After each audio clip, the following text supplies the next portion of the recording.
ਧੰਨ ਵਾਹਿਗੁਰੂ ਜੀਓ।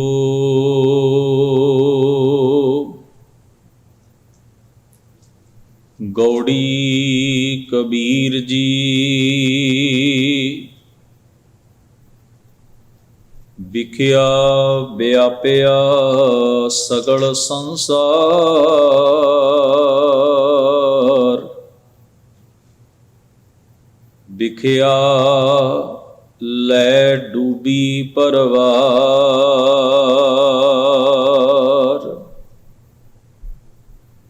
ਰੇ ਨਰ ਨਾਵ ਚੌੜ ਕਤ ਬੋੜੀ। ਹਰ ਸਿਉ ਤੋੜ ਵਿਖਿਆ ਸੰਗ ਜੋੜੀ। ਰਹਾਉ ਸੁਰ ਨਰ ਦਾਧੇ ਲਾਗੀ ਆਗ।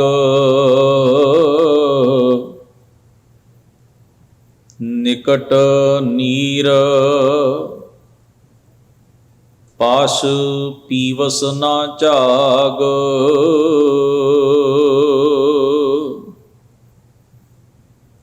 ਚੇਤਤ ਚੇਤਤ ਨਿਕਸਿਓ ਨੀਰ। ਸੋ ਜਲ ਨਿਰਮਲ ਕਥਤ ਕਬੀਰ।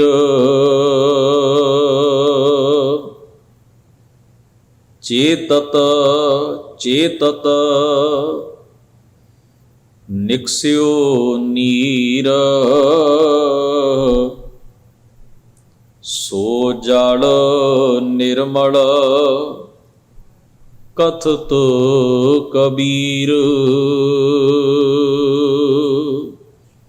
ਵਾਹਿਗੁਰੂ ਜੀ ਕਾ ਖਾਲਸਾ ਵਾਹਿਗੁਰੂ ਜੀ ਕੀ ਫਤਿਹ। ਪਰਮ ਸਨਮਾਨਯੋਗ ਦੀਨ ਦੁਨੀ ਦੇ ਮਾਲਕ ਸਤਿਗੁਰੂ ਧੰਨ ਧੰਨ ਗੁਰੂ ਗ੍ਰੰਥ ਸਾਹਿਬ ਜੀ ਦੇ ਪਾਵਨ ਹਜ਼ੂਰ ਸੱਜ ਬੈਠੇ ਗੁਰੂ ਸਵਾਰੇ ਸਤਸੰਗੀ ਜਨੋ, ਅਕਾਲ ਪੁਰਖ ਵਾਹਿਗੁਰੂ ਜੀ ਨੇ ਕਿਰਪਾ ਕਰਦਿਆਂ ਸਤ ਸੰਗਤ ਵਿੱਚ ਸੱਜ ਕੇ ਬੈਠਣ ਦਾ ਇਹ ਸੁਭਾਗ ਸਮਾਂ ਆਪਾਂ ਸਭਨਾਂ ਨੂੰ ਬਖਸ਼ਿਆ ਹੈ। ਗਰੀਬ ਨਵਾਜ ਮਹਾਰਾਜ ਦੀ ਅੰਮ੍ਰਿਤਮਈ ਪਾਵਨ ਬਾਣੀ ਦੇ ਪਾਠ ਅਤੇ ਕੀਰਤਨ ਰਾਹੀਂ ਆਪ ਜੀ ਨੇ ਸੱਚੇ ਪਾਤਸ਼ਾਹ ਦੀ ਪਾਵਨ ਸਿੱਖਿਆ ਅਤੇ ਉਪਦੇਸ਼ ਨਾਲ ਸਾਂਝ ਬਣਾਉਣ ਦਾ ਯਤਨ ਕੀਤਾ ਹੈ। ਭਗਤ ਕਬੀਰ ਜੀ ਦਾ ਉਚਾਰਨ ਕੀਤਾ ਹੋਇਆ ਪਾਵਨ ਸ਼ਬਦ ਰਾਗ ਗੌੜੀ ਦੇ ਵਿੱਚੋਂ, ਜੋ ਕਿ ਗੁਰੂ ਗ੍ਰੰਥ ਸਾਹਿਬ ਜੀ ਦੇ ਅੰਕ ਨੰਬਰ 328 ਉੱਪਰ ਸੁਭਾਇਮਾਨ ਹੈ, ਆਪ ਜੀ ਨੇ ਪਾਠ ਦੇ ਰੂਪ ਵਿੱਚ ਹੁਣੇ ਹੀ ਸਰਵਣ ਕੀਤਾ ਹੈ। ਇਸ ਪਾਵਨ ਸ਼ਬਦ ਦੇ ਰਹਾਉ ਵਾਲੇ ਬੰਦ ਵਿੱਚ ਮਿਹਰ ਕਰਦਿਆਂ ਹੋਇਆਂ ਭਗਤ ਜੀ ਮਹਾਰਾਜ ਫਰਮਾਉਂਦੇ ਹਨ,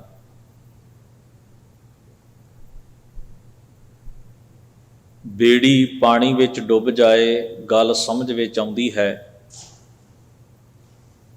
ਅਸੀਂ ਇੱਕ ਸ਼ਬਦ ਵਰਤਦੇ ਹਾਂ, ਇੱਕ ਮੁਹਾਵਰਾ ਕਹਿ ਲਓ, ਕਿਸੇ ਗੱਲ ਨੂੰ ਸਮਝਾਉਣ ਵਾਸਤੇ ਕਿ ਰੜੇ ਮੈਦਾਨ ਹੀ ਕਿਸੇ ਦੀ ਬੇੜੀ ਡੁੱਬ ਜਾਏ। ਜਿੱਥੇ ਪਾਣੀ ਦੀ ਅਣਹੋਂਦ ਹੈ ਉੱਥੇ ਬੇੜੀ ਕਿਵੇਂ ਡੁੱਬ ਸਕਦੀ ਹੈ? ਜਿੱਥੇ ਪਾਣੀ ਹੈ, ਕੱਪਰ ਪੈਂਦਾ ਹੈ, ਪਾਣੀ ਵਿੱਚ ਤੂਫਾਨ ਹੈ, ਬਹੁਤ ਉੱਚੀਆਂ ਉੱਚੀਆਂ ਛੱਲਾਂ ਉੱਠਦੀਆਂ ਹਨ, ਉੱਥੇ ਬੇੜੀ ਦੇ ਡੁੱਬਣ ਦੀ ਉਦਾਹਰਣ ਵਰਤੀ ਜਾਏ ਤਾਂ ਗੱਲ ਸਮਝ ਵਿੱਚ ਆਉਂਦੀ ਹੈ। ਉਦਾਹਰਣ ਦਾ ਇਹ ਪੱਖ ਸੁਖਾਲਾ ਹੈ। ਪਰ ਜਦੋਂ ਅਸੀਂ ਕਿਸੇ ਪ੍ਰਤੀ ਇਹ ਕਹਿੰਦੇ ਹਾਂ ਕਿ ਇਸ ਦੀ ਰੜੇ ਮੈਦਾਨ ਹੀ ਬੇੜੀ ਡੁੱਬ ਰਹੀ ਹੈ ਜਾਂ ਡੁੱਬ ਗਈ ਹੈ, ਤਾਂ ਇਸ ਮੁਹਾਵਰੇ ਦੇ ਪਿਛੋਕੜ ਵਿੱਚ ਇਹ ਕਾਰਨ ਹੁੰਦਾ ਹੈ ਕਿ ਬਿਨਾਂ ਕਿਸੇ ਬਹੁਤੇ ਵੱਡੇ ਕਾਰਨ ਤੋਂ ਹੀ ਇਸ ਮਨੁੱਖ ਦਾ ਨੁਕਸਾਨ ਹੋ ਗਿਆ। ਬਿਨਾਂ ਕਿਸੇ ਖਾਸ ਸਿਚੁਏਸ਼ਨ ਦੇ ਹੀ ਇਸ ਮਨੁੱਖ ਨੇ ਆਪਣੇ ਆਪ ਨੂੰ ਤਬਾਹ ਕਰ ਲਿਆ। ਕੋਈ ਸਿਚੁਏਸ਼ਨ ਹੋਵੇ ਤੇ ਮਨੁੱਖ ਉਹਨੂੰ ਦੋਸ਼ ਦੇ ਸਕਦਾ ਹੈ ਵੀ ਆਹ ਰੀਜ਼ਨ, ਆਹ ਕਾਰਨ ਬਣਿਆ, ਜਾਂ ਮੇਰੇ ਆਲੇ ਦੁਆਲੇ ਆਹ ਮਜਬੂਰੀ ਬਣ ਗਈ ਸੀ। ਪਰ ਮਜਬੂਰੀ ਵੀ ਕੋਈ ਨਾ ਹੋਵੇ, ਹਾਲਾਤ ਵੀ ਸਾਜ਼ਗਾਰ ਹੋਣ, ਬਚਣ ਦੇ ਸਾਰੇ ਉਪਾਅ ਵੀ ਮੌਜੂਦ ਹੋਣ, ਤੇ ਇਸ ਦੇ ਬਾਵਜੂਦ ਵੀ ਮਨੁੱਖ ਆਪਣੀ ਤਬਾਹੀ ਆਪਣੇ ਹੱਥੀਂ ਲਿਖ ਲਵੇ, ਇਸ ਨੂੰ ਕਿਹਾ ਜਾਂਦਾ ਹੈ ਰੜੇ ਮੈਦਾਨ ਡੁੱਬ ਜਾਣਾ। ਤੋ ਹਰ ਇੱਕ ਉਦਾਹਰਣ ਜਾਂ ਮੁਹਾਵਰੇ ਦੇ ਪਿੱਛੇ ਕੋਈ ਨਾ ਕੋਈ ਭਾਵ ਹੁੰਦਾ ਹੈ। ਗੁਰੂ ਸਾਹਿਬ ਜੀ ਦੀ ਪਾਵਨ ਬਾਣੀ ਕਿਉਂਕਿ ਲੋਕ ਬੋਲੀ ਵਿੱਚ ਲਿਖੀ ਗਈ ਹੈ, ਬੜੇ ਸਧਾਰਨ ਸ਼ਬਦ ਮਹਾਰਾਜ ਨੇ ਉਸ ਸਮੇਂ ਦੇ ਵਰਤੇ ਨੇ। ਫਿਰ ਬੋਲੀ ਜਿਹੜੀ ਹੈ ਉਹਦੇ ਵਿੱਚ ਉਦਾਹਰਨਾਂ ਵੀ ਹੁੰਦੀਆਂ ਨੇ, ਮੁਹਾਵਰੇ ਵੀ ਹੁੰਦੇ ਨੇ, ਪ੍ਰਤੀਕ ਵੀ ਹੁੰਦੇ ਨੇ, ਬਿੰਬ ਵੀ ਹੁੰਦੇ ਨੇ। ਉਹਨਾਂ ਸਭਨਾਂ ਨੂੰ ਮਹਾਰਾਜ ਨੇ ਲੋਕ ਬੋਲੀ ਦੀਆਂ ਇਹ ਸਾਰੇ ਪੈਟਰਨ ਜਿਹੜੇ ਨੇ, ਜਾਂ ਇਹ ਜੋ ਤਕਨੀਕ ਹੈ, ਜੋ ਤਰੀਕਾ ਹੈ, ਉਸ ਨੂੰ ਬਾਣੀ ਦੇ ਵਿੱਚ ਵਰਤਿਆ। ਤੋ ਸਤਿਗੁਰੂ ਮਹਾਰਾਜ ਇਸ ਜਗ੍ਹਾ ਦੇ ਉੱਤੇ ਇਸ ਗੱਲ ਦਾ ਕੀ ਭਾਵ ਕਹਿੰਦੇ ਹਨ? ਰੇ ਨਰ ਨਾਵ ਚੌੜ ਕਤ ਬੋੜੀ, ਹੇ ਮਨੁੱਖ ਤੂੰ ਆਪਣੀ ਬੇੜੀ ਰੜੇ ਮੈਦਾਨ ਕਿਉਂ ਡੋਬ ਲਈ ਹੈ? ਭਾਵ ਬਿਨਾਂ ਕਿਸੇ ਮਜਬੂਰੀ ਤੋਂ, ਬਿਨਾਂ ਕਿਸੇ ਐਸੀ ਸਿਚੁਏਸ਼ਨ ਤੋਂ, ਬਚਣ ਦੇ ਉਪਾਅ ਮੌਜੂਦ ਹੁੰਦਿਆਂ ਹੋਇਆਂ ਵੀ ਤੂੰ ਆਪਣਾ ਨੁਕਸਾਨ ਕਿਉਂ ਕਰ ਲਿਆ ਹੈ? ਜਿੱਥੇ ਬਚਣ ਦੇ ਉਪਾਅ ਵੀ ਸਨ, ਤੂੰ ਫਿਰ ਵੀ ਕਿਉਂ ਡੁੱਬ ਰਿਹਾ ਹੈ?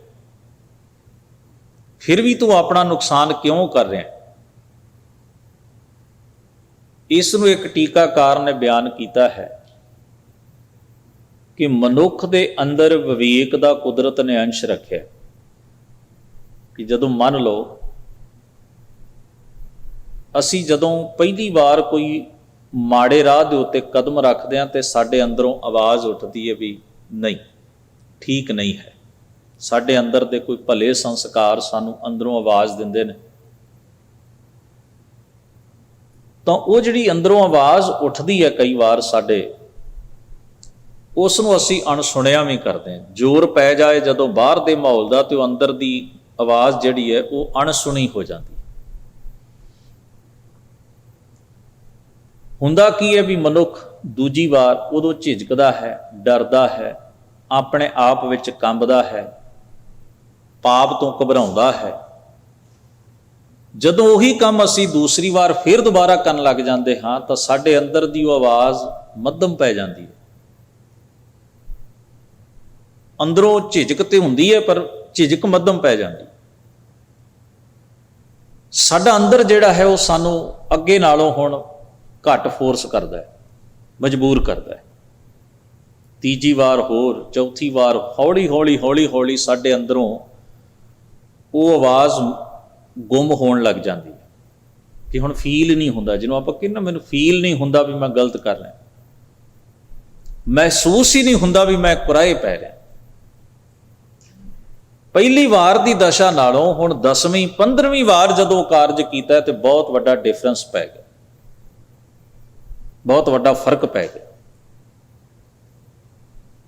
ਹੁਣ ਉਹ ਜਿਹੜੀ ਆਵਾਜ਼ ਮੱਧਮ ਪੈ ਗਈ ਹੈ, ਉਸੇ ਨੂੰ ਤਾਂ ਹਜ਼ੂਰ ਨੇ ਕਿਹਾ ਵਿਵੇਕ ਦੀਪ ਮਲੀਨ, ਤੇ ਤੇਰੇ ਅੰਦਰ ਦੇ ਵਿਵੇਕ ਦਾ, ਸਮਝ ਦਾ ਦੀਵਾ ਬੁਝਦਾ ਜਾ ਰਿਹਾ ਹੈ, ਮੱਧਮ ਪੈ ਗਿਆ। ਜਦੋਂ ਇਹ ਮੱਧਮ ਪਿਆ, ਤੇਰੇ ਅੰਦਰ ਤੇਰੀ ਆਤਮਾ ਦੀ ਆਵਾਜ਼ ਕੁਚਲੀ ਜਾਣੀ ਹੈ। ਤੇਰੇ ਅੰਦਰ ਚੰਗਿਆਈ ਦਾ ਅੰਸ਼ ਬਚਣਾ ਨਹੀਂ। ਜਿਹੜੀ ਤੇਰੇ ਅੰਦਰ ਲਿਹਾਜ਼ ਤੇ ਸ਼ਰਮ ਹੈ, ਜਿਹੜਾ ਧਰਮ ਦਾ ਕੋਈ ਅੰਸ਼ ਹੈ, ਉਹ ਹੌਲੀ ਹੌਲੀ ਖੂੰਜੇ ਲੱਗ ਜਾਣਾ ਹੈ। ਉਹਨੇ ਢੱਕੇ ਜਾਣਾ ਹੈ, ਢੱਕੇ ਜਾਣਾ ਹੈ, ਬਾਰ-ਬਾਰ ਉਹਦੇ ਤੇ ਬੋਝ ਪੈਂਦਾ ਰਹੇਗਾ ਤੇ ਤੇਰਾ ਰੂਪ ਕੁਝ ਹੋਰ ਬਣ ਜਾਏ। ਇੱਕ ਸ਼ਬਦ ਆਪਾਂ ਸਾਡੀ ਬੋਲੀ ਵਿੱਚ ਆਮ ਵਰਤਿਆ ਜਾਂਦਾ ਕਿ ਸੁੱਤੀ ਕਲਾ ਜਗਾਉਣੀ। ਕਲਾ ਨਹੀਂ, ਕਲਾ। ਕਲਾ ਦਾ ਮਤਲਬ ਹੁੰਦਾ ਹੈ ਕਿਸੇ ਦੇ ਅੰਦਰ ਦੱਬੀ ਹੋਈ ਕੋਈ ਭਾਵਨਾ ਜਗਾ ਦੇਣੀ, ਉਹਦੇ ਅੰਦਰ ਕੋਈ ਫੀਲਿੰਗ ਪੈਦਾ ਕਰ ਦੇਣੀ। ਫੀਲਿੰਗ ਤੇ ਹੈ ਪਰ ਉਹਨੂੰ ਜਗਾ ਦੇਣਾ। ਗੁਰੂ ਨਾਨਕ ਸਾਹਿਬ ਸੱਚੇ ਪਾਤਸ਼ਾਹ, ਆਪਾਂ ਇਹ ਸਾਖੀ ਅੱਗੇ ਕਈ ਵਾਰ ਸਾਂਝੀ ਕੀਤੀ ਹੈ। ਸਾਖੀ ਦਾ ਆਪਾਂ ਇੱਕ ਭਾਵ ਹੀ ਸਾਂਝਾ ਕਰਦੇ ਹਾਂ ਆਮ ਤੌਰ ਦੇ ਉੱਤੇ। ਗੁਰੂ ਨਾਨਕ ਪਾਤਸ਼ਾਹ ਮਹਾਰਾਜ ਸੱਜਣ ਕੋਲ ਗਏ, ਭੂਮੀਏ ਚੋਰ ਕੋਲ ਗਏ, ਹੋਰ ਬਹੁਤ ਸਾਰੇ ਐਸੇ ਮਨੁੱਖਾਂ ਕੋਲ ਗਏ ਜਿਨ੍ਹਾਂ ਦਾ ਕਿਰਦਾਰ ਉਹ ਕਰਮ ਕੁਰਾਹੇ ਪਿਆ ਹੋਇਆ ਹੈ। ਕਰਮ ਹੀ ਕਿਰਦਾਰ ਨੂੰ ਘੜਦਾ ਹੈ। ਜਦੋਂ ਕਰਮ ਕੁਰਾਹੇ ਪੈ ਜਾਏ ਤੇ ਕਿਰਦਾਰ ਕੁਰਾਹੇ ਪੈ ਜਾਏ। ਮਹਾਰਾਜ ਉੱਥੇ ਜਾਂਦੇ ਨੇ, ਉਹਨਾਂ ਨੇ ਸਤਿਗੁਰਾਂ ਦੀ ਸੋਹਬਤ ਕੀਤੀ, ਸੰਗਤ। ਸਾਡੇ ਕੋਲ ਕੋਈ ਪੱਕਾ ਇਸ ਗੱਲ ਦਾ ਸਬੂਤ ਤੇ ਨਹੀਂ ਕਿ ਕਿੰਨਾ ਕੁ ਸਮਾਂ ਮਹਾਰਾਜ ਨੇ ਉੱਥੇ ਬਿਤਾਇਆ, ਕਿੰਨੇ ਕੁ ਘੰਟੇ ਬਣਦੇ ਹੋਣਗੇ, ਇੱਕ ਦਿਨ ਰਹੇ, 2 ਦਿਨ ਰਹੇ, ਕਿੰਨੇ ਦਿਨ ਰਹੇ, ਇਹਦਾ ਸਾਡੇ ਕੋਲ ਕੋਈ ਪੁਖਤਾ ਸਬੂਤ ਨਹੀਂ। ਪਰ ਇੰਨਾ ਹੈ ਕਿ ਬਹੁਤ ਲਿਮਟਿਡ ਜਿਹਾ ਸਮਾਂ, ਬਹੁਤ ਘੱਟ ਸਮਾਂ ਮਹਾਰਾਜ ਪਾਤਸ਼ਾਹ ਉੱਥੇ ਰਹੇ। ਉਹਨਾਂ ਨੇ ਗੁਰੂ ਸਾਹਿਬ ਜੀ ਦੀ ਸੰਗਤ ਜਿਹੜੀ ਉਹ ਮਾਨੋ ਵੀ ਬੜੀ ਮਿਣਤੀ ਦੇ ਸਮੇਂ ਜਿੰਨੀ ਕੀਤੀ ਹੈ। ਤਾਂ ਉੱਥੇ ਐਸਾ ਕੀ ਵਾਪਰ ਗਿਆ ਕਿ ਇੱਕ ਠੱਗ ਆਪਣੀ ਠੱਗੀ ਤੋਂ ਤੌਬਾ ਕਰ ਗਿਆ, ਇੱਕ ਚੋਰ ਆਪਣੀ ਚੋਰੀ ਤੋਂ ਤੌਬਾ ਕਰ ਗਿਆ, ਇੱਕ ਗੁਨਾਹਗਾਰ ਆਪਣੇ ਗੁਨਾਹ ਤੋਂ ਤੌਬਾ ਕਰ ਗਿਆ। ਜਿੱਥੇ ਉਹਨਾਂ ਨੇ ਸਤਿਗੁਰੂ ਮਹਾਰਾਜ ਦੀ ਮੁਬਾਰਕ ਸੋਹਬਤ ਮਾਣੀ, ਸੰਗਤ ਮਾਣੀ, ਸਤਿਗੁਰੂ ਦਾ ਉਪਦੇਸ਼ ਵੀ ਸੁਣਿਆ, ਮਹਾਰਾਜ ਦੀ ਸ਼ਖਸੀਅਤ ਦਾ ਪ੍ਰਭਾਵ ਵੀ ਉਹਨਾਂ ਦੇ ਉੱਤੇ ਪਿਆ ਤੇ ਹਜ਼ੂਰ ਦੇ ਉਪਦੇਸ਼ ਦਾ ਪ੍ਰਭਾਵ ਵੀ ਉਹਨਾਂ ਦੇ ਮਨ ਨੂੰ, ਦੋਵੇਂ ਗੱਲਾਂ ਹੁੰਦੀਆਂ। ਸਤਿਗੁਰੂ ਦੀ ਸ਼ਖਸੀਅਤ ਵੀ ਅੰਮ੍ਰਿਤਮਈ ਹੈ ਤੇ ਉਹਨਾਂ ਦਾ ਗਿਆਨ ਉਪਦੇਸ਼ ਵੀ ਅੰਮ੍ਰਿਤਮਈ ਹੈ। ਬਾਣੀ ਵਿੱਚ ਇੱਕ ਵਾਕ ਆਉਂਦਾ ਹੈ, ਇਸ ਤੱਥ ਨੂੰ ਸਮਝਣ ਵਾਸਤੇ ਆਪਾਂ ਉਹਦੀ ਵਰਤੋਂ ਕਰਦੇ ਹਾਂ। ਸਤਿਗੁਰ ਵਿੱਚ ਅੰਮ੍ਰਿਤ ਹੈ, ਹਰਿ ਉਤਮ ਹਰ ਪਦ ਸੋਏ। ਅੰਮ੍ਰਿਤ ਜਿਹੜਾ ਕਮਾਇਆ ਗਿਆ ਹੈ ਜੀਵਨ ਦੇ ਅੰਦਰ, ਜੀਵਿਆ ਗਿਆ ਹੈ ਜੀਵਨ ਦੇ ਅੰਦਰ, ਉਸਨੇ ਸ਼ਖਸੀਅਤ ਨੂੰ ਅੰਮ੍ਰਿਤਮਈ ਬਣਾ ਦਿੱਤਾ। ਮਹਾਰਾਜ ਦੀ ਪਰਸਨੈਲਿਟੀ, ਪਹਿਰਾਵਾ ਚਾਹੇ ਕੋਈ ਵੀ ਹੋਏ, ਹੋ ਸਕਦਾ ਹਜ਼ੂਰ ਮਹਾਰਾਜ ਜਦੋਂ ਕੱਚੇ ਰਾਹਾਂ ਤੇ ਸਫ਼ਰ ਕਰਦੇ ਹੋਣਗੇ, ਮਹਾਰਾਜ ਸੱਚੇ ਪਾਤਸ਼ਾਹ ਜੀ ਦੇ ਕੇਸ ਵੀ ਉਲਝ ਜਾਂਦੇ ਹੋਣਗੇ ਸਫ਼ਰ ਦੌਰਾਨ, ਕਿਉਂਕਿ ਘਰ ਦੀਆਂ ਸਹੂਲਤਾਂ ਤੇ ਤੁਹਾਨੂੰ ਸਫ਼ਰ 'ਚ ਨਹੀਂ ਨਾ ਮਿਲ ਸਕਦੀਆਂ। ਘਰ ਵਰਗੀ ਸਹੂਲਤ ਜਿਹੜੀ ਹੈ, ਭਾਵੇਂ ਕਿੰਨਾ ਵੀ ਅਮੀਰ ਬੰਦਾ, ਜਦੋਂ ਪੈਦਲ ਸਫ਼ਰ ਕਰੇਗਾ ਜੰਗਲਾਂ ਦਾ, ਪਹਾੜਾਂ ਦਾ, ਰੇਗਿਸਤਾਨ ਦਾ, ਮਿੱਟੀ ਦਾ, ਤਾਂ ਉਹ ਘਰ ਵਰਗੀ ਸਹੂਲਤ ਉੱਥੇ ਨਹੀਂ ਹੋਏਗੀ। ਤੇ ਉੱਥੇ ਜੋ ਹਵਾ ਵਗਦੀ ਹੋਈ, ਭੁੱਖ, ਗਰਮੀ, ਧੁੱਪ, ਮੀਂਹ, ਹਨੇਰੀਆਂ, ਰਸਤੇ ਦੀ ਧੂੜ, ਮਿੱਟੀ ਤੁਹਾਡੇ ਸਰੀਰ ਉੱਤੇ ਪ੍ਰਭਾਵ ਪਾਏਗੀ ਹੀ ਪਾਏਗੀ। ਅਸੀਂ ਇੱਥੋਂ ਤਿਆਰ ਹੋ ਕੇ ਨਾ ਬਿਲਕੁਲ ਸਾਫ ਸੁਥਰੇ ਕੱਪੜੇ ਪਹਿਨ ਕੇ, ਬਿਲਕੁਲ ਆਪਣੇ ਆਪ ਨੂੰ ਸਵਾਰ ਕੇ, ਤੁਸੀਂ 10 ਮਾਈਲ ਦਾ ਚੱਕਰ ਮਾਰ ਕੇ ਆ ਜਾਓ, ਤੁਹਾਨੂੰ ਖੁਦ ਹੀ ਫੀਲ ਹੋਏਗਾ ਵੀ ਮੇਰੇ ਕੱਪੜਿਆਂ ਦੀ ਦਸ਼ਾ ਕੀ ਹੈ। ਉਹ ਵੀ ਕੱਚੇ ਰਾਹ ਤੇ ਤੁਰ ਕੇ ਆਈ। ਮੇਰੀ ਚਮੜੀ ਦੀ ਦਸ਼ਾ ਕੀ ਹੈ, ਕਿੰਨੀ ਕੁ ਮਿੱਟੀ ਮੇਰੇ ਸਰੀਰ ਦੇ ਉੱਤੇ ਪਈ ਹੈ। ਤੇ ਜਿਨ੍ਹਾਂ ਨੇ ਸਫ਼ਰ ਹੀ ਸਵੇਰ ਤੋਂ ਲੈ ਕੇ ਸ਼ਾਮ ਤੱਕ ਕਰਨਾ ਹੋਵੇ ਤੇ ਸਫ਼ਰ ਦੀ ਕੋਈ ਮਿਣਤੀ ਹੀ ਨਹੀਂ ਹੈ। ਮੈਂ ਇਹ ਸ਼ਬਦ ਇਸ ਕਰਕੇ ਵਰਤ ਰਿਹਾ ਵੀ ਗੁਰੂ ਨਾਨਕ ਸਾਹਿਬ ਜੀ ਦੀ ਜਿਹੜੀ ਪਰਸਨੈਲਿਟੀ ਹੈ, ਜਿਹੜੀ ਸ਼ਖਸੀਅਤ ਹੈ, ਉਹ ਵਿਖਾਵੇ ਵਜੋਂ ਅੰਮ੍ਰਿਤ ਨਹੀਂ ਹੈ ਕਿ ਉਹਨਾਂ ਨੇ ਖਾਸ ਲਿਬਾਸ ਨਾਲ ਕਿਸੇ ਨੂੰ ਪ੍ਰਭਾਵਿਤ ਕੀਤਾ ਹੈ ਜਾਂ ਕਰਨਾ ਹੈ। ਉਹਨਾਂ ਨੇ ਕਿਸੇ ਖਾਸ ਹਾਵ ਭਾਵ ਦੇ ਨਾਲ ਕਿਸੇ ਨੂੰ ਪ੍ਰਭਾਵਿਤ ਕੀਤਾ ਹੈ ਜਾਂ ਕਰਨਾ ਹੈ। ਉਹ ਅੰਮ੍ਰਿਤ ਉਹਨਾਂ ਦੇ ਵਿਹਾਰ ਵਿੱਚ ਹੈ, ਉਹ ਅੰਮ੍ਰਿਤ ਉਹਨਾਂ ਦੇ ਸੁਭਾਅ ਦੇ ਵਿੱਚ ਹੈ। ਉਹ ਵੇਵਸ ਉਹਨਾਂ ਦੇ ਪ੍ਰਭਾਵ ਦੇ ਵਿੱਚੋਂ ਪ੍ਰਵਾਹਿਤ ਹੁੰਦੀਆਂ ਨੇ, ਪ੍ਰਗਟ ਹੁੰਦੀਆਂ ਨੇ। ਉਹਨਾਂ ਨੂੰ ਵਿਖਾਉਣੀਆਂ ਨਹੀਂ ਪੈਂਦੀ, ਉਹਨਾਂ ਨੂੰ ਦੱਸਣਾ ਨਹੀਂ ਪੈਂਦਾ ਵੀ ਮੈਂ ਮਿੱਠਾ। ਇਹ ਮਿਠਾਸ ਉਹਨਾਂ ਚੋਂ ਆਪ ਮੁਹਾਰੇ ਪ੍ਰਗਟ ਹੁੰਦੀ ਹੈ। ਜਿਵੇਂ ਫੁੱਲ ਵਿੱਚੋਂ ਫੁੱਲ ਵਿੱਚ ਜੇ ਸੁਗੰਧੀ ਹੈ, ਤੁਸੀਂ ਕੁਝ ਕਦਮਾਂ ਦੀ ਦੂਰੀ ਤੇ ਵੀ ਖੜੇ ਹੋ ਤੇ ਉਹਦੇ ਵਿੱਚੋਂ ਸੁਗੰਧੀ ਮਾਣਦੇ ਹੋ। ਤੁਸੀਂ ਉੱਥੇ ਫੱਟਾ ਨਹੀਂ ਲਾਉਣਾ ਪੈਂਦਾ ਵੀ ਇਸ ਫੁੱਲ ਵਿੱਚ ਸੁਗੰਧੀ ਹੈ, ਇਹ ਫੁੱਲ ਖੂਬਸੂਰਤ ਹੈ। ਉਹਦੀ ਸੁਗੰਧੀ ਆਪਣੇ ਆਪ ਹੀ ਜਿਹਦੇ ਨੱਕ ਤੱਕ ਪਹੁੰਚੇਗੀ, ਜਿਹੜਾ ਉਹਦਾ ਅਹਿਸਾਸ ਕਰੇਗਾ, ਜਿਹੜਾ ਉਹਨੂੰ ਫੀਲ ਕਰੇਗਾ, ਮਹਿਸੂਸ ਕਰੇਗਾ, ਉਹਨੂੰ ਆਪੇ ਹੀ ਪਤਾ ਲੱਗ ਜਾਏਗਾ। ਤਾਂ ਉੱਥੇ ਕੋਈ ਸਾਨੂੰ ਪਲੇਟ ਲਾਉਣ ਦੀ ਲੋੜ ਥੋੜ੍ਹਾ ਪੈਂਦੀ, ਲਿਖ ਕੇ ਲਾਉਣ ਦੀ ਲੋੜ ਥੋੜ੍ਹਾ ਪੈਂਦੀ ਵੀ ਇਹਦੇ ਸੁਗੰਧੀ ਹੈ। ਅਸੀਂ ਜਦੋਂ ਇੱਕ ਦੂਜੇ ਦੀ ਇੰਟਰੋਡਕਸ਼ਨ ਦੇਣੇ, ਸਾਨੂੰ ਕਹਿਣਾ ਪੈਂਦਾ ਹੈ ਵੀ ਬੰਦਾ ਬਹੁਤ ਧਰਮੀ ਹੈ, ਬੜਾ ਗਿਆਨੀ ਹੈ, ਬੜਾ ਵਿਦਵਾਨ ਹੈ, ਬੜਾ ਸੋਝੀ ਵਾਲਾ। ਇਹ ਸਾਨੂੰ ਇੱਕ ਦੂਜੇ ਨੂੰ ਦੱਸਣਾ ਪੈ ਰਿਹਾ ਹੈ। ਕਾਰਨ ਇਹ ਹੈ ਵੀ ਉਹ ਚੀਜ਼ਾਂ ਸਾਡੇ ਕੋਲ ਹੁੰਦੀਆਂ ਨਹੀਂ ਹਨ, ਜਾਂ ਫਿਰ ਦੂਜੇ ਨੂੰ ਹੀ ਨਹੀਂ ਨਜ਼ਰ ਆ ਰਿਹਾ। ਹੁਣ ਦੋਵੇਂ ਗੱਲਾਂ ਹੀ ਹੁੰਦੀਆਂ ਨੇ, ਜਾਂ ਤਾਂ ਹੁੰਦੀਆਂ ਹੀ ਨਹੀਂ, ਤੇ ਜੇ ਹੈਨ ਤੇ ਦੂਜੇ ਨੂੰ ਦੀਦੀਆਂ ਨਹੀਂ। ਗੱਲਾਂ ਦੋਵੇਂ ਹੀ ਨੇ। ਜੇ ਹੈ ਨਹੀਂ ਤੇ ਤਾਂ ਵੀ ਰੌਲਾ ਪਾਉਣਾ ਪੈਂਦਾ ਵੀ ਹੈ ਜੀ, ਹੈ ਮੇਰੇ ਕੋਲ ਆ ਚੀਜ਼। ਤੇ ਜੇ ਦੂਜੇ ਨੂੰ ਦੇਸੀ ਨਹੀਂ ਰਿਹਾ ਤੇ ਉਹਨੂੰ ਧੱਕੇ ਨਾਲ ਦੱਸਣ ਦਾ ਫਾਇਦਾ ਵੀ ਕੋਈ ਨਹੀਂ ਹੋਣਾ। ਹੁਣ ਗੁਰੂ ਨਾਨਕ ਸਾਹਿਬ ਮਹਾਰਾਜ ਨੂੰ ਉਹਨਾਂ ਦੀ ਦੀਦਾਰ ਕਰਕੇ, ਉਹਨਾਂ ਦੀ ਸੋਭਤ ਮਾਣ ਕੇ, ਸੰਗਤ ਮਾਣ ਕੇ, ਉਪਦੇਸ਼ ਸੁਣ ਕੇ ਜਿਨ੍ਹਾਂ ਦੇ ਜੀਵਨ ਬਦਲੇ, ਇਹਦਾ ਭਾਵ ਸੀ ਗੁਰੂ ਸਾਹਿਬ ਚ ਅੰਮ੍ਰਿਤ ਤੇ ਹੈ, ਪਰ ਜਿਹਦੇ ਅੰਦਰ ਕੋਈ ਦਬਿਆ ਹੋਇਆ ਅਹਿਸਾਸ ਪਿਆ ਸੀ, ਕੋਈ ਸੰਸਕਾਰ ਪਿਆ ਸੀ ਪੁਰਾਣਾ ਚੰਗਾ, ਉਹਨੇ ਜਦੋਂ ਹਜ਼ੂਰ ਮਹਾਰਾਜ ਦੀ ਸੋਭਤ ਨੂੰ ਮਾਣਿਆ, ਉਪਦੇਸ਼ ਨੂੰ ਸੁਣਿਆ, ਤੇ ਉਹ ਸੁੱਤੀ ਹੋਈ ਕਲਾ ਜਾਗ ਪਈ ਅੰਦਰ। ਦਬਿਆ ਹੋਇਆ ਅਹਿਸਾਸ ਜਿਹੜਾ ਸੀ ਉਹ ਨਵਾਂ ਨਕੋਰ ਹੋ ਗਿਆ, ਉੱਠ ਪਿਆ। ਇਹਨੂੰ ਅਸੀਂ ਕਹਿੰਦੇ ਹਾਂ ਕਿਸੇ ਮੁਰਦੇ 'ਚ ਜੀਵਨ ਪਾ ਦੇਣਾ। ਜਦੋਂ ਵਿਵੇਕ ਮੁਰਦਾ ਹੋ ਜਾਂਦਾ ਹੈ ਨਾ, ਜਦੋਂ ਵਰਤਿਆ ਨਾ ਜਾਏ, ਕੰਮ ਨਾ ਆਉਂਦਾ ਹੋਵੇ, ਤਾਂ ਨਕਾਰਾ ਜਿਹਾ ਹੋ ਕੇ ਖੂੰਜੇ ਲੱਗ ਜਾਂਦਾ। ਤੇ ਉਹਨੂੰ ਜਦੋਂ ਗੁਰੂ ਪਾਤਸ਼ਾਹ ਦੇ ਉਪਦੇਸ਼ ਨੇ ਉਹਦੇ ਅੰਦਰ ਇੱਕ ਨਵੀਂ ਰੂਹ ਫੂਕ ਦਿੱਤੀ, ਉਹ ਅਹਿਸਾਸ ਜਾਗ ਪਏ। ਉਹ ਵਿਵੇਕ ਦਾ ਦੀਵਾ ਮੱਧਮ ਪੈਂਦਾ ਪੈਂਦਾ ਜਿਹੜਾ ਬੁਝਣ ਤੇ ਕਿਨਾਰੇ ਤੇ ਸੀ, ਜਾਂ ਬੁਝ ਚੁੱਕਿਆ ਸੀ, ਉਹਦੇ 'ਚ ਹਜ਼ੂਰ ਨੇ ਆਪਣੇ ਗਿਆਨ ਦਾ, ਉਪਦੇਸ਼ ਦਾ ਹੋਰ ਤੇਲ ਪਾ ਦਿੱਤਾ। ਉਹ ਜਗਮਗਾ ਉੱਠਿਆ। ਹਨੇਰੇ ਦੀਆਂ ਜਿਹੜੀਆਂ ਟੱਕਰਾਂ ਸਨ ਉਹ ਖਤਮ ਹੋ ਗਈਆਂ। ਬੇਪਛਾਣ ਹੋਇਆ ਜਿਹੜਾ ਜੀਵਨ ਸੀ, ਉਹਦੀ ਪਛਾਣ ਹੋਣੀ ਸ਼ੁਰੂ ਹੋ ਗਈ, ਜਿਹਨੂੰ ਸਵੈ ਸੋਝੀ ਜਾਂ ਆਪੇ ਦੀ ਪਛਾਣ ਕਿਹਾ ਹੈ ਬਾਣੀ ਨੇ। ਜਨ ਨਾਨਕ ਬਿਨ ਆਪਾ ਚੀਨੈ, ਮਿਟੈ ਨਾ ਭਰਮ ਕੀ ਕਾਈ, ਗੁਰੂ ਤੇਗ ਬਹਾਦਰ ਸਾਹਿਬ ਫਰਮਾਉਂਦੇ। ਤੋ ਇਹ ਬਖਸ਼ਿਸ਼ ਮਹਾਰਾਜ ਨੇ ਉਹਨਾਂ ਜੀਵਾਂ ਦੇ ਉੱਤੇ ਕੀਤੀ। ਪਰ ਇੱਕ ਦੂਜਾ ਪੱਖ ਵੀ ਮੈਂ ਨਾਲ ਹੀ ਸਾਂਝਾ ਕਰਾਂ, ਤਾਂ ਕਿ ਜਿਹੜੀ ਆਪਾਂ ਹੁਣੇ ਵਿਚਾਰ ਕਰ ਰਹੇ ਸਾਂ ਉਹਨੂੰ ਥੋੜ੍ਹਾ ਜਿਹਾ ਹੋਰ ਡੀਪਲੀ ਸਮਝਿਆ ਜਾਏ। ਕੁਝ ਐਸੇ ਵੀ ਹੋਣਗੇ ਜਿਨ੍ਹਾਂ ਨੂੰ ਇੰਟਰੋਡਕਸ਼ਨ ਕਰਾਈ ਗਈ, ਇਹ ਗੁਰੂ ਸਾਹਿਬ ਨੇ ਸਾਡੇ ਕੋਲ ਆਏ, ਉਹਨਾਂ ਦੀ ਸਿਹਤ ਤੇ ਕੋਈ ਅਸਰ ਨਹੀਂ ਹੋਇਆ। ਉਹ ਪਹਿਲਾਂ ਵੀ ਸੂਰਜ ਨੂੰ ਪਾਣੀ ਦੇ ਰਹੇ ਸਨ, ਮਗਰੋਂ ਵੀ ਦਿੰਦੇ ਹੀ ਰਹੇ। ਉਹਨਾਂ ਨੂੰ ਸਮਝ ਹੀ ਨਹੀਂ ਪਈ ਵੀ ਮਹਾਰਾਜ ਇੱਥੇ ਕੀ ਕਲਾਵਰਤ ਆ ਗਏ। ਉਹਨਾਂ ਨੂੰ ਸਮਝ ਹੀ ਨਹੀਂ ਪਈ ਵੀ ਮਹਾਰਾਜ ਗੁਰੂ ਨਾਨਕ ਸਾਹਿਬ ਦੀ ਸ਼ਖਸੀਅਤ, ਜਿਹਦੀ ਅੱਖ ਹੀ ਬੰਦ ਹੈ, ਜਿਹਨੂੰ ਮਰਜ਼ੀ ਇੰਟਰੋਡਕਸ਼ਨ ਕਰਾ ਦਿਓ, ਫਰਕ ਹੀ ਪੈਂਦਾ। ਉਹਦੇ ਲਈ ਬਾਣੀ ਵਿੱਚ ਇੱਕ ਵਾਕ ਹੈ, ਅੰਧੇ ਚਾਨਣ ਰੱਖੀਐ ਦੀਵੇ ਬੜੈ 50, ਚੌਣੇ ਸੋਇਨਾ ਪਾਈਐ ਚੁਣ ਚੁਣ ਖਾਵੈ ਘਾਸ।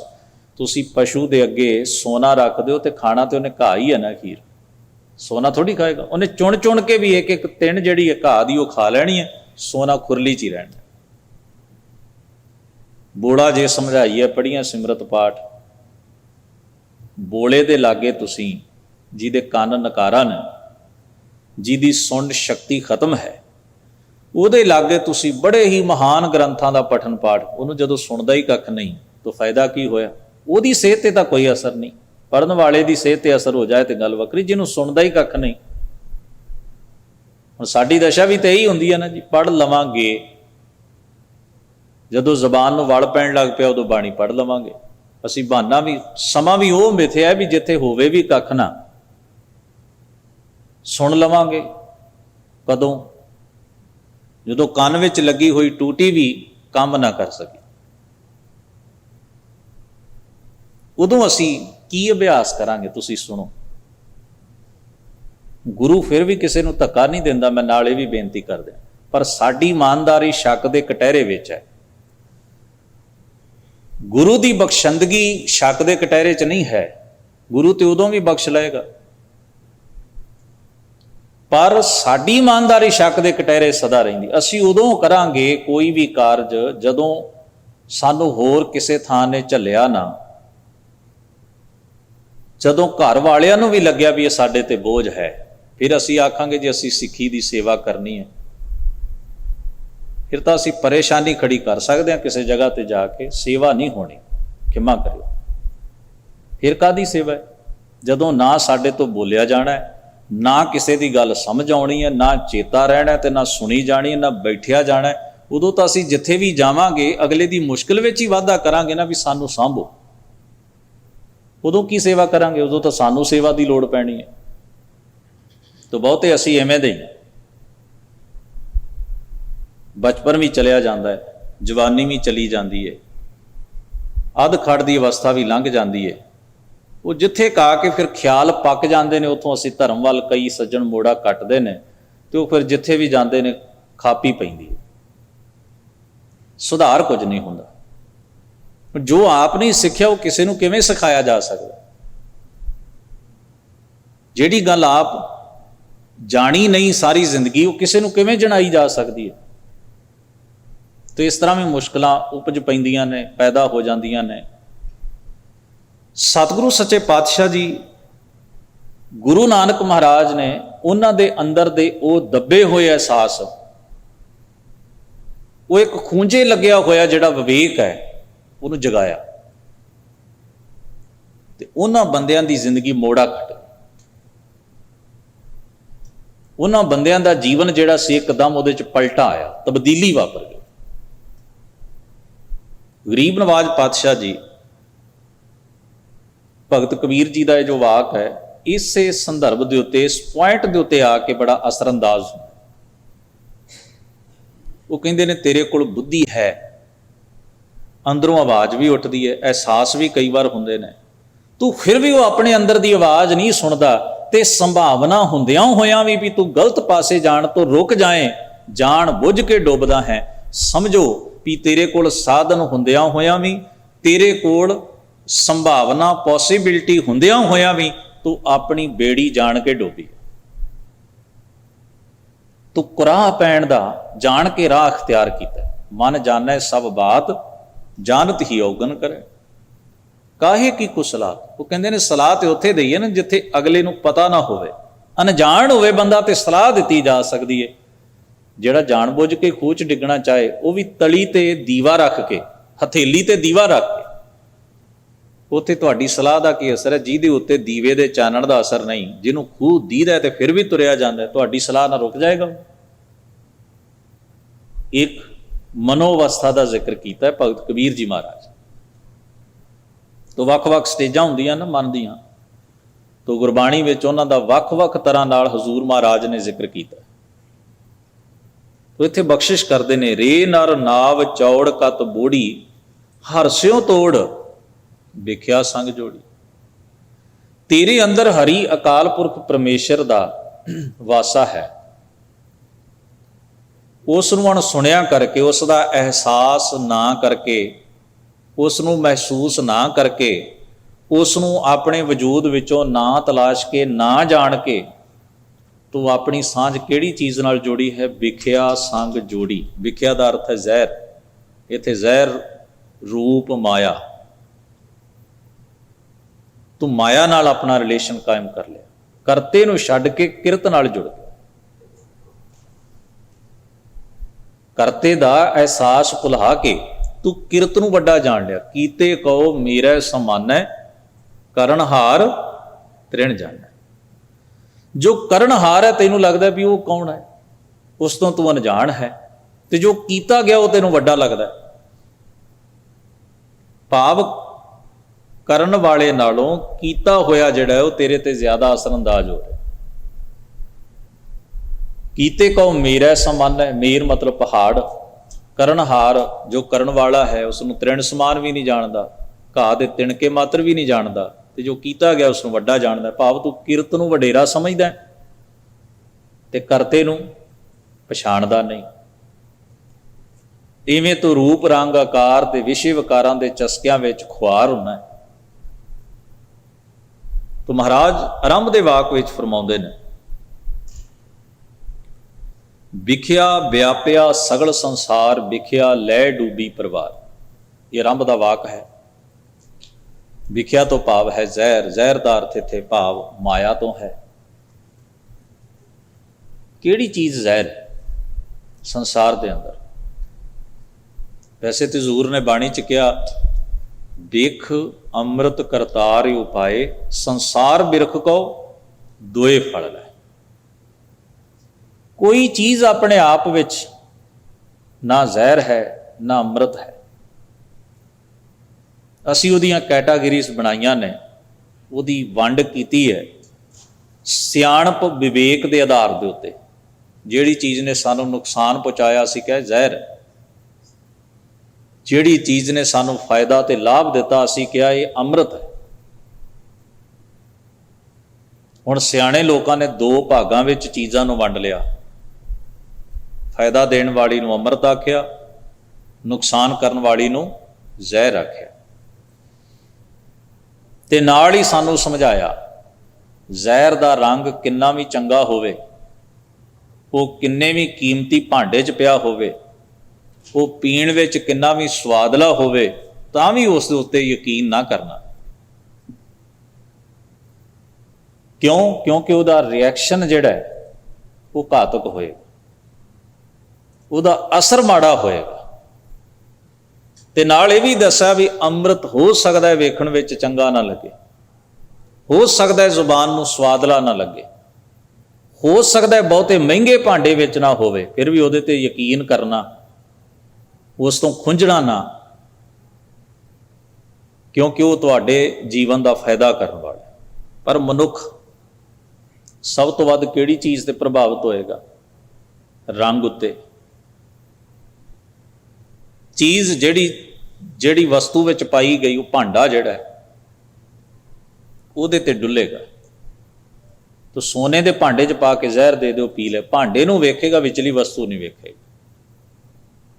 ਇਸ ਚੀਜ਼ ਦਾ ਚੇਤਾ ਹੀ ਭੁੱਲ ਜਾਂਦਾ ਵੀ ਸੋਨੇ ਦੇ ਭਾਂਡੇ 'ਚ ਜ਼ਰੂਰੀ ਨਹੀਂ ਅੰਮ੍ਰਿਤ ਹੀ ਪਾਇਆ ਜਾਏ, ਜ਼ਹਿਰ ਵੀ ਪਾਇਆ ਜਾ ਸਕਦਾ, ਪਰ ਪੀ ਜਾਂਦਾ, ਸਵਾਦ ਹੈ ਉਹ ਪੀ ਰਿਹਾ। ਮਹਾਰਾਜ ਨੇ ਬਾਣੀ 'ਚ ਕਿਹਾ ਮਿੱਠਾ ਸੋ ਜੇ ਭਾਵਦਾ, ਸੱਜਣ ਸੋ ਜੇ ਰਾਸ। ਮਿੱਠਾ ਉਸ ਨੂੰ ਜਾਣੋ ਜਿਹੜਾ ਤੁਹਾਨੂੰ ਭਾਉਂਦਾ ਹੈ, ਜਿਹਦਾ ਅਸਰ ਤੁਹਾਡੀ ਜ਼ਿੰਦਗੀ ਤੇ ਚੰਗਾ ਹੈ। ਨਾਰਮਲ ਜੀ ਗੱਲ ਹੈ ਨਾ ਵੀ ਡਾਇਬਟੀਜ਼ ਦੀ, ਸ਼ੂਗਰ ਦੀ ਪ੍ਰੋਬਲਮ ਹੋਵੇ ਜਿਹਨੂੰ, ਹੁਣ ਉਹਦੇ ਲਈ ਖੰਡ ਜਿਹੜੀ ਹੈ, ਕੋਈ ਵੀ ਮਿੱਠੀ ਚੀਜ਼ ਜਿਹੜੀ ਹੈ ਉਹ ਸੱਚਮੁੱਚ ਮਿੱਠੀ ਹੈ ਕਿ ਕੌੜੀ ਹੈ? ਸਵਾਦ ਪੱਖੋਂ ਮਿੱਠੀ ਹੈ, ਰਿਐਕਸ਼ਨ ਪੱਖੋਂ ਕੌੜੀ ਹੈ। ਜੇ ਤਾਂ ਉਹਨੇ ਜ਼ੁਬਾਨ ਦਾ ਟੇਸਟ ਵੇਖਣਾ ਹੈ ਤੇ ਫਿਰ ਉਹ ਖਤਰਾ ਛੇੜੇਗਾ, ਤੇ ਜੇ ਉਹਨੇ ਉਹਦਾ ਅਸਰ ਵੇਖਣਾ ਹੈ ਤੇ ਫਿਰ ਬਚਾ ਜਾਏਗਾ, ਆਪਣੇ ਆਪ ਨੂੰ ਨੁਕਸਾਨ ਕਰਾਉਣ ਤੋਂ ਬਚ ਜਾਏਗਾ। ਤਾਂ ਸਵਾਲ ਇਹ ਹੁੰਦਾ ਵੀ ਜੋ ਤੁਸੀਂ ਉਹਦਾ ਫਸਟ ਇੰਪ੍ਰੈਸ਼ਨ ਵੇਖਣਾ ਹੈ ਜੇ, ਤੇ ਉਹ ਹੋਰ ਤਰ੍ਹਾਂ ਦਾ ਹੈ, ਤੇ ਜਦੋਂ ਚੀਜ਼ ਹੰਡਦੀ ਹੈ ਤੇ ਉਹਦਾ ਜਿਹੜਾ ਪ੍ਰਭਾਵ ਜੀਵਨ ਦੇ ਉੱਤੇ ਪੈਂਦਾ ਹੋਰ ਤਰ੍ਹਾਂ ਦਾ। ਭਾਵੇਂ ਅਸੀਂ ਲੋਕ ਕਹਿੰਦੇ ਆ first impression is last impression, ਵੀ ਪਹਿਲੋਂ ਚੰਗੇ ਬਣ ਕੇ ਵਿਖਾ ਲਓ, ਇੱਕ ਵਾਰ ਅਗਲੇ ਨੂੰ ਤੁਸੀਂ ਠੱਗੀ ਮਾਰ ਕੇ ਨਿਕਲ ਗਏ, ਫਿਰ ਲੱਭਦਾ ਫਿਰੇਗਾ, ਫਿਰ ਤਾਂ ਕੋਈ ਗੱਲ ਹੀ ਨਹੀਂ ਨਾ ਰਹਿ ਗਈ। ਇਸ ਕਰਕੇ ਦੁਨੀਆ ਕੀ ਕਰਦੀ ਹੈ? ਫਸਟ ਇੰਪ੍ਰੈਸ਼ਨ, ਪਹਿਲਾਂ ਪ੍ਰਭਾਵ ਪਾ ਲਓ ਅਗਲੇ ਤੇ। ਜਦੋਂ ਤੁਹਾਡੇ ਜਾਲ ਵਿੱਚ ਅਗਲਾ ਫਸ ਗਿਆ, ਤੁਸੀਂ ਲੁੱਟ ਕੇ ਰਾਹ ਪੈਣਾ, ਆਪੇ ਲੱਭਦਾ ਰਹੇ। ਲਾਸਟ ਇੰਪ੍ਰੈਸ਼ਨ ਦੀ ਤਾਂ ਖੇਡ ਹੀ ਨਹੀਂ ਵਾਪਰਨੀ, ਮਗਰੋਂ ਗਾਲਾਂ ਕੱਢੀ ਜਾਏ ਜਦੋਂ ਤੁਸੀਂ ਉੱਥੇ ਮੌਜੂਦ ਹੀ ਨਹੀਂ, ਫਿਰ ਉਹ ਤੁਹਾਡਾ ਕਰ ਵੀ ਕੀ ਲਏਗਾ। ਪਰ ਮਨੁੱਖ ਇਹ ਧੋਖਿਆਂ ਵਿੱਚ ਫਸਣ ਤੋਂ ਬਾਅਦ ਵੀ ਫਸਟ ਇੰਪ੍ਰੈਸ਼ਨ ਉੱਤੇ ਯਕੀਨ ਕਰਦਾ। ਪਹਿਲਾ ਪ੍ਰਭਾਵ ਆਖਰੀ ਪ੍ਰਭਾਵ ਹੈ, ਪਰ ਕਈ ਵਾਰ ਪਹਿਲਾ ਪ੍ਰਭਾਵ ਹੀ ਇੰਨਾ ਡੋਬ ਜਾਂਦਾ ਹੈ ਵੀ ਮਗਰੋਂ ਪਤਾ ਲੱਗ ਵੀ ਜਾਏ ਤੇ ਕੀ ਫਰਕ ਪੈਂਦਾ। ਉਹਦਾ ਭਾਵ ਇਹ ਹੁੰਦਾ ਵੀ ਦਿੱਖ ਦੇ ਉੱਤੇ ਬੰਦਾ ਡੁੱਲ ਗਿਆ, ਵਿਖਾਵੇ ਤੋਂ ਪ੍ਰਭਾਵਿਤ ਹੋ ਗਿਆ, ਉਹਨੇ ਉਹਦੇ ਮੂਲ ਨੂੰ ਨਹੀਂ ਸਮਝਿਆ, ਉਹਦੇ ਵਿਹਾਰ ਨੂੰ ਨਹੀਂ ਜਾਣਿਆ। ਮੈਂ ਕਈ ਵਾਰ ਸੋਚਦਾ, ਭਗਤ ਰਵਿਦਾਸ ਜੀ ਮਹਾਰਾਜ ਕੱਖਾਂ ਦੀ ਕੁੱਲੀ 'ਚ ਬਿਰਾਜਮਾਨ ਨੇ, ਚਮੜੇ ਦੇ ਜੁੱਤੇ ਗੰਢ ਰਹੇ ਨੇ, ਕੀ ਇੰਪ੍ਰੈਸ਼ਨ ਹੋਏਗਾ ਦੱਸੋ? ਇੰਪ੍ਰੈਸ਼ਨ ਤੇ ਪੰਡਤ ਜੀ ਦਾ ਹੋਏਗਾ ਨਾ, ਜਿਨ੍ਹਾਂ ਦੇ ਚਿੱਟੇ ਕੱਪੜੇ ਹੋਣਗੇ, ਹੱਥ ਵਿੱਚ ਧਰਮ ਪੁਸਤਕ ਹੋਏਗੀ, ਬੜੇ ਆਰਾਮ ਨਾਲ ਉਹ ਬੈਠੇ ਹੋਣਗੇ, ਲੋਕਾਂ ਨੂੰ ਰੱਬ ਦੀ ਗੱਲ ਦੱਸਦੇ ਹੋਣਗੇ ਜਿਵੇਂ ਮੈਂ ਦੱਸ ਰਿਹਾ। ਇੰਪ੍ਰੈਸ਼ਨ ਤਾਂ ਉਹਨਾਂ ਦਾ ਹੋਏਗਾ। ਭਗਤ ਰਵਿਦਾਸ ਜੀ ਮਹਾਰਾਜ ਦਾ ਕੀ? ਉਹਨਾਂ ਦੇ ਹੱਥਾਂ 'ਚੋਂ ਚਮੜੇ ਦੀ ਜਦੋਂ ਮੁਸ਼ਕ ਆਉਂਦੀ ਹੋਏ, ਕੀ ਇੰਪ੍ਰੈਸ਼ਨ ਹੋਏਗਾ? ਕਿਹੋ ਜਿਹਾ ਇੰਪ੍ਰੈਸ਼ਨ ਹੋਏਗਾ? ਜ਼ਰਾ ਸੋਚ ਕੇ ਵੇਖੋ। ਪਹਿਲੀ ਨਜ਼ਰ ਵਿੱਚ ਤਾਂ ਭਾਈ ਲਹਿਣਾ ਵੀ ਗੁਰੂ ਨਾਨਕ ਸਾਹਿਬ ਦੀ ਪਛਾਣ ਨਹੀਂ ਕਰ ਪਾਏ। ਸਾਖੀ ਕਹਿੰਦੀ ਏ, ਜਦੋਂ ਕਰਤਾਰਪੁਰ ਗਏ ਤਾਂ ਗੁਰੂ ਨਾਨਕ ਸਾਹਿਬ ਨੂੰ ਹੀ ਪੁੱਛ ਲਿਆ ਵੀ ਗੁਰੂ ਨਾਨਕ ਸਾਹਿਬ ਮਹਾਰਾਜ ਦੇ ਦਰਸ਼ਨ ਕਰਨੇ ਨੇ। ਉਹਨਾਂ ਘੋੜੀ ਦੀ ਵਾਗ ਫੜ ਲਿਆ, ਉਹ ਲੈ ਚੱਲਦੇ ਨਾ। ਉਹਨਾਂ ਦੱਸਿਆ, ਉਹਨਾਂ ਨੂੰ ਉਸ ਵੇਲੇ ਇਹ ਸੁੱਝੀ ਵੀ ਪਛਾਣ ਕਰਾਉਣ ਨਾਲੋਂ ਰਾਹ ਦੱਸਣਾ ਜ਼ਿਆਦਾ ਜ਼ਰੂਰੀ ਹੈ। ਮੈਂ ਕੌਣ ਹਾਂ ਇਹ ਗੱਲ ਬਾਅਦ ਦੀ ਹੈ, ਇਹਨੂੰ ਪਹਿਲਾਂ ਟਿਕਾਣੇ ਪੁੱਜਦਾ ਕਰ ਲੈ। ਅਸੀਂ ਸਭ ਤੋਂ ਪਹਿਲਾਂ ਅਗਲੇ ਨੂੰ ਰਾਹ ਦੱਸੀ, ਅਸੀਂ ਪਹਿਲਾਂ ਇਹ ਦੱਸਦੇ ਮੈਂ ਕੌਣ ਹਾਂ। ਮੈਨੂੰ ਜਾਣੋ ਜਿੰਨਾ ਜਾਣ ਸਕਦੇ ਹੋ। ਕੀ ਰੱਖਿਆ ਇਹਦੇ 'ਚ? ਦੋਨਾਂ ਚੀਜ਼। ਜਿੰਨੇ ਰਾਹ ਜਾਣ ਲਿਆ ਉਹ ਗੁਰੂ ਨਾਨਕ ਸਾਹਿਬ ਤੋਂ ਟੁੱਟ ਨਹੀਂ ਸਕਦਾ। ਗੁਰੂ ਨਾਨਕ ਸਾਹਿਬ ਨੇ ਪਹਿਲਾਂ ਇਹ ਨਹੀਂ ਕਿਹਾ ਮੈਨੂੰ ਤੈਨੂੰ ਪਤਾ ਹੀ ਨਹੀਂ, ਜਿਨ੍ਹਾਂ ਨੂੰ ਤੂੰ ਮਿਲਣ ਆਇਆ ਉਹਨਾਂ ਨੂੰ ਹੀ ਰਾਹ ਪੁੱਛੀ ਜਾ ਰਿਹਾ। ਬੜੇ ਸਹਿਜ ਨਾਲ ਘੋੜੀ ਦੀ ਵਾਗ ਫੜ ਲਈ ਤੇ ਆਖਿਆ ਉਹ ਲੈ ਚੱਲਦੇ ਆ। ਭਾਈ ਲਹਿਣਾ ਜੀ ਨੂੰ ਬਾਅਦ ਚ ਪਤਾ ਲੱਗਿਆ ਵੀ ਇਹ ਤਾਂ ਉਹੀ ਮਹਾਂਪੁਰਖ ਨੇ ਜਿਨ੍ਹਾਂ ਨੂੰ ਮੈਂ ਰਾਹ ਪੁੱਛਿਆ, ਜਿਨ੍ਹਾਂ ਨੂੰ ਮੈਂ ਮਿਲਣ ਆਇਆ ਉਹਨਾਂ ਨੂੰ ਹੀ ਰਾਹ ਪੁੱਛ ਰਿਹਾ। ਤੇ ਚੰਗਾ ਸਬੱਬ ਬਣਿਆ। ਤੋ ਖੈਰ ਗਰੀਬ ਨਵਾਜ਼ ਇੱਥੇ ਫਰਮਾਉਂਦੇ ਨੇ ਵਿਖਿਆ ਕੀ ਹੈ? ਜ਼ਹਿਰ। ਜ਼ਹਿਰ ਦਾ ਪਤਾ ਉਹਦੇ ਅਸਰ ਤੋਂ ਲੱਗਦਾ, ਉਹਦੇ ਰੂਪ ਰੰਗ ਆਕਾਰ ਤੋਂ ਨਹੀਂ ਲੱਗਦਾ। ਤੋ ਮਾਇਆ ਤੋਂ ਭਾਵ ਹੈ ਉਹ ਨੈਗੇਟਿਵਿਟੀ ਜੋ ਅਸੀਂ ਸੰਸਾਰ ਦੇ ਵਿੱਚੋਂ, ਦੁਨੀਆ ਦੇ ਵਿੱਚੋਂ ਇਕੱਠੀ ਕਰਦੇ ਹਾਂ, ਜਿਹੜੀ ਸਾਡੇ ਅੰਦਰ ਨੂੰ ਡੋਬਦੀ ਹੈ, ਜਿਹੜੇ ਸਾਡੇ ਵਿਵੇਕ ਨੂੰ ਮਾਰਦੀ ਹੈ, ਜਿਹੜੇ ਸਾਡੇ ਪਵਿੱਤਰ ਅਹਿਸਾਸ ਖਤਮ ਕਰਦੀ ਹੈ। ਤੇ ਹਜ਼ੂਰ ਕਹਿੰਦੇ ਇਹ ਸਾਰਿਆਂ ਦੇ ਉੱਤੇ ਨੈਗੇਟਿਵਿਟੀ ਦਾ ਇੰਨਾ ਡੂੰਘਾ ਪ੍ਰਭਾਵ ਹੈ, ਵਿਸ਼ੇ ਵਿਕਾਰ ਦੀ ਵਾਸ਼ਨਾ ਦਾ ਇੰਨਾ ਪ੍ਰਭਾਵ ਹੈ। ਵਿਖਿਆ ਲੈ ਡੁੱਬੀ ਪਰਿਵਾਰ। ਇਹ ਸਾਰੇ ਦੇ ਸਾਰੇ ਇੰਦਰੀਆਂ ਨੂੰ, ਸਾਡੇ ਪਰਿਵਾਰ ਨੂੰ ਹੀ ਲੈ ਡੁੱਬੀ। ਨਾ ਅੱਖਾਂ ਬਚੀਆਂ, ਨਾ ਕੰਨ ਬਚੇ, ਨਾ ਫੀਲ ਕਰਨ ਦੀ ਚਮੜੀ ਦੀ ਸੱਤਾ ਬਚੀ, ਕੋਈ ਵੀ। ਪੰਜੇ ਗਿਆਨ ਇੰਦਰੀ ਦੇ ਵਿੱਚ ਮੁਬਤਲਾ ਨੇ, ਗ੍ਰਸਤ। ਫਿਰ ਫਰਮਾਉਂਦੇ ਨੇ ਸੁਰ ਨਰ ਦਾਦੇ ਲਾਗੀ ਆਗ। ਕਿੰਨਾ ਕਠਿਨ ਸੀ ਇਹ ਕੰਮ। ਕਾਂਸ਼ੀ ਵਿੱਚ ਬਹਿ ਕੇ ਕਬੀਰ ਜੀ ਮਹਾਰਾਜ ਵੱਲੋਂ ਕਹਿਣਾ ਵੀ ਦੇਵਤੇ ਵੀ ਨਹੀਂ ਬਚੇ,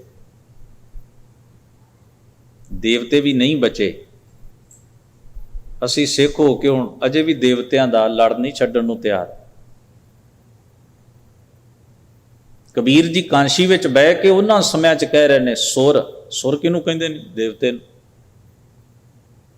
ਇਹ ਸ਼ਬਦ ਉਹਨਾਂ ਕਿਉਂ ਵਰਤਿਆ? ਕਿਉਂਕਿ ਖੁਦ ਹੀ ਪੁਰਾਣਾਂ ਦੀਆਂ ਕਥਾ ਸੁਣਾਉਣ ਵਾਲੇ ਤਾਂ ਕਹਿ ਰਹੇ ਨੇ ਵੀ ਇੰਦਰ ਕਾਮੀ ਵੀ ਹੁੰਦਾ ਹੈ, ਕ੍ਰੋਧੀ ਵੀ ਹੁੰਦਾ ਹੈ, ਤੇ ਉਹ ਸਵਰਗ ਲੋਕ ਦਾ ਉਹ ਰਾਜਾ ਹੈ। ਸ਼ਿਵ ਜੀ ਕ੍ਰੋਧੀ ਹੋਏ ਤੇ ਬ੍ਰਹਮਾ ਦਾ ਸਿਰ ਕੱਟ ਲਿਆ, ਤੇ ਬ੍ਰਹਮਾ ਕਾਮੀ ਹੋਇਆ ਤੇ ਆਪਣੀ ਹੀ ਇੱਜ਼ਤ ਦੇ ਉੱਤੇ ਉਹਨੇ ਖੁਦ ਹੀ ਹੱਥ ਪਾਇਆ। ਦੱਸੋ ਇਹ ਘਟਨਾ ਅੱਜ ਦੇ ਸਮਾਜ ਵਿੱਚ ਵਾਪਰੇ ਤੇ ਦੁਨੀਆ ਕੀ ਕਹੇਗੀ ਭਲਾ ਉਸ ਬੰਦੇ ਨੂੰ? ਉਹਨਾਂ ਸਮਿਆਂ ਵਿੱਚ ਜੋ ਪੁਰਾਣ ਨੇ ਸੁਣਾਇਆ, ਕਬੀਰ ਜੀ ਨੇ ਉਹ ਸੁਣਿਆ ਤੇ ਉਹਦਾ ਰਿਜ਼ਲਟ ਕੱਢ ਕੇ ਉਹਨਾਂ ਕਿਹਾ ਸੁਰ ਨਰ ਮਨੁੱਖ। ਕੀ ਦੇਵਤੇ ਕੀ ਮਨੁੱਖ ਇਸ ਅੱਗ ਵਿੱਚ ਸੜਨ ਤੋਂ ਬਚ ਨਹੀਂ ਸਕੇ। ਸੁਰ ਨਰ ਦਾਦੇ ਲਾਗੀ ਆਗ, ਨਿਕਟ ਨੀਰ ਪਸ਼ ਪੀਵਸ ਨਾ ਝਾਗ। ਇਹਦੇ ਅੰਦਰ ਹੀ ਉਹ ਜਲ ਹੈ ਜਿਸ ਨੇ ਇਹਦੇ ਅੰਦਰ ਦੀ ਇਸ ਅੱਗ ਨੂੰ, ਤ੍ਰਿਸ਼ਨਾ ਨੂੰ, ਵਾਸ਼ਨਾ ਦੀ ਅੱਗ ਨੂੰ ਬੁਝਾਉਣਾ ਹੈ। ਪਰ ਇਹ ਪਸ਼ੂ ਬਿਰਤੀ ਭਾਵ ਵਿਵੇਕ ਤੋਂ ਸਖਣਾ, ਝਾਗ ਕੇ ਭਾਵ ਹਿੰਮਤ ਕਰਕੇ, ਉਦਮ ਕਰਕੇ ਆਪਣੇ ਅੰਦਰੋਂ ਉਸ ਨਾਮ ਅੰਮ੍ਰਿਤ ਨੂੰ ਪੀਣ ਦਾ ਆਹਰ ਤੇ ਯਤਨ ਨਹੀਂ ਕਰਦਾ। ਪਰ ਉਹ ਕਿਵੇਂ ਪੀਤਾ ਜਾ ਸਕਦਾ ਹੈ? ਕਬੀਰ ਜੀ ਮਹਾਰਾਜ ਉਹਦਾ ਉੱਤਰ ਦਿੰਦੇ ਨੇ ਚੇਤਤ ਚੇਤਤ ਨਿਕਸਿਓ ਨੀਰ। ਚੇਤਾ ਕਰਦਿਆਂ ਕਰਦਿਆਂ,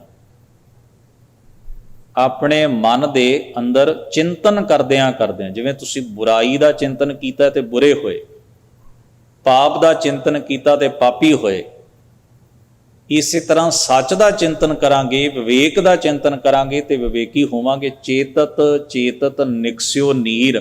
ਉਹ ਸਾਡੇ ਚਿੰਤਨ ਵਿੱਚੋਂ ਹੀ ਉਹ ਨਾਮ ਅੰਮ੍ਰਿਤ ਪੈਦਾ ਹੋ ਜਾਏ। ਕਿੱਡਾ ਅਹਿਮ ਬਚਨ ਹੈ ਜਿਹੜਾ ਸਾਨੂੰ ਸਾਰਿਆਂ ਨੂੰ ਚੇਤੇ ਰੱਖਣਾ ਚਾਹੀਦਾ। ਜੀਵਨ ਦਾ ਮੂਲ ਤੱਤ ਨਿਚੋੜ ਬਿਆਨ ਕਰਦਾ। ਨਾਮ ਚਿੰਤਨ ਵਿੱਚੋਂ ਆਏਗਾ। ਚੇਤਤ ਚੇਤਤ ਨਿਕਸਿਓ ਨੀਰ, ਸੋ ਜਲ ਨਿਰਮਲ ਕਥਤ ਕਬੀਰ। ਕਹਿੰਦੇ ਉਹ ਜਲ, ਉਹ ਅਹਿਸਾਸ ਗੰਧਲਾ ਨਹੀਂ ਹੋਏਗਾ, ਬਿਲਕੁਲ ਪਾਵਨ ਤੇ ਪਵਿੱਤਰ ਹੋਏਗਾ। ਕਥਤ ਕਬੀਰ, ਕਬੀਰ ਇਉਂ ਕਥਦਾ ਹੈ, ਕਬੀਰ ਜੀ ਇਉਂ ਕਹਿੰਦੇ ਹਨ ਕਿ ਉਹ ਨਾਮ ਅੰਮ੍ਰਿਤ ਜਲ ਬੜਾ ਨਿਰਮਲ ਹੈ ਜਿਹੜਾ ਜ਼ਿੰਦਗੀ ਨੂੰ ਪਾਵਨ ਕਰ ਸਕਦਾ। ਗਰੀਬ ਨਵਾਜ਼ ਮਿਹਰ ਕਰਨ, ਹੋਈਆਂ ਭੁੱਲਾਂ ਚੁੱਕਾਂ ਦੀ ਖਿਮਾ ਬਖਸ਼ਣ। ਆਪ ਸਭਨਾਂ ਦਾ ਧੰਨਵਾਦ। ਅਦਬ ਸਹਿਤ ਗੁਰੂ ਫਤਿਹ ਨਾਲ ਸਾਂਝ ਬਣਾਈਏ। ਵਾਹਿਗੁਰੂ ਜੀ ਕਾ ਖਾਲਸਾ, ਵਾਹਿਗੁਰੂ ਜੀ ਕੀ ਫਤਿਹ।